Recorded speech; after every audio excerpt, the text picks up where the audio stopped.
What are the 10 questions that you would need to ask me in order to create a solid shareholders agreement? Curiosity is a big part of this. But there's always going to be that human element that I think is going to take it over the top.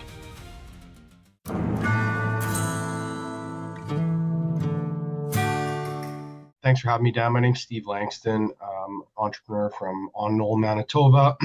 Started my first business called Dirty T-Shirt Productions, which was a video production company about 15 years ago. So I was 26 at that time. YouTube wasn't around.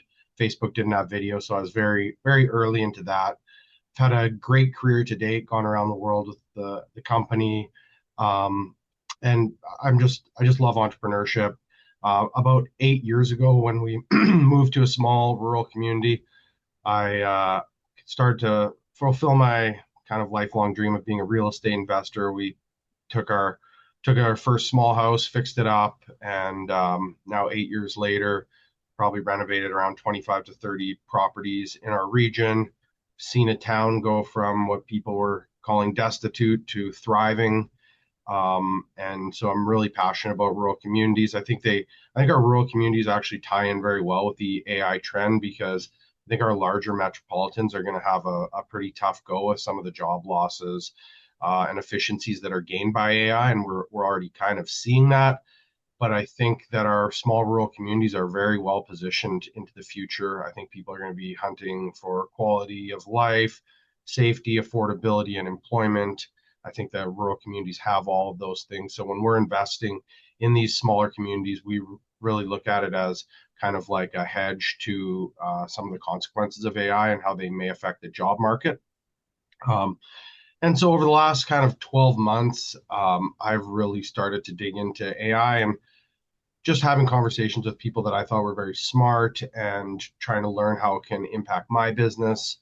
And from there, I've kind of started reaching out to some of my past digital marketing clients and working with them to help them gain the efficiencies that I have. And I think I've learned a lot along the way. And I was telling the story in the green room earlier that, it's a different kind of help, and it's a different kind of consulting, because if you do it right, then the people that you're trying to help should be empowered very early on. And this isn't always something that I have to spoon feed to somebody, because why would I spoon feed you this information when we have chat agents or the software that already has the entirety.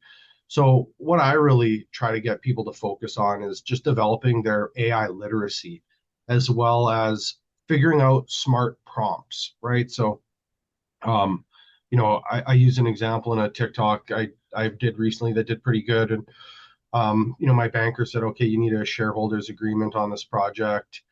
And my gut instinct was to just go to Claude, which I'm using at the time, and say, okay, I need you to create me a shareholders agreement. That was my instinct. But then I kind of pumped the brakes and I went back to it and I said, okay, what are the 10 questions that you would need to ask me in order to create a solid shareholders agreement? And they did that, and we went through it. So I think I think that for people out there that are really just trying to get into using AI, I think it's about understanding the whole ecosystem and understanding smart prompts, and not really getting ahead of ourselves, knowing that the more context and understanding that these agents can have about you and your situation, the better that you're going to be. So I think it's really important that you kind of stop, and instead of just telling it and dictating to it, that you slow down and say, hey, help me understand how I can help you better find these solutions. And I think that once that happens, then people are empowered to do a really good job and understand what's happening. And then also I think that like the thing that people kind of are failing on is just like a lack of context, right? So I think we've all seen content out there, I call it AI slop, um, you know, Yeah, and I heard that from you quite a few times. yeah, and I think that we can't forget the human side of all of this. I think that as this trend continues, there's going to be more push back to the other side, I hear Gary Vee talk about, okay, we're going to be seeing a trend back to real life experiences and people that are going to be looking for, those really personal connections that I just don't think can be made through AI. I think about one of my best friends who's one of the funniest people I know, and we'll be having a chat, and the guy can just make me howl like within 5 seconds. I'll send him a text, funniest, smartest stuff, and I just don't know if AI will ever be there to like have that cleverness and that just ability to be funny or smart. I think we can build towards that, but there's always going to be that human element that I think is going to take it over the top.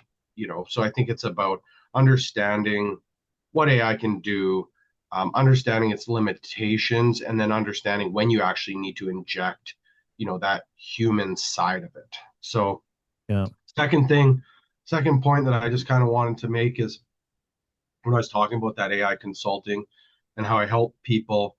I got 45 minutes into my first AI consulting project, which I had scoped out at 8 hours, and I was kind of looking at that person going, okay, well, I don't know what I'm going to do with the other 7.25 hours, because what you really need to do is block off that time to be curious. I think curiosity is really a big part of this. And so to block off an hour when you're not doing anything else other than just kind of interacting with AI, I think is really important, and not just always kind of using it as a search engine, right? So helping it to understand what you're all about, and also getting an understanding of what the capabilities are. And I think that the more that you just kind of sit there and experiment, the better you're going to be. And I said this in the group chat, this technology has really only been available to the mainstream for the last 18 months. So yeah, you might feel like you're late, but it's never too late.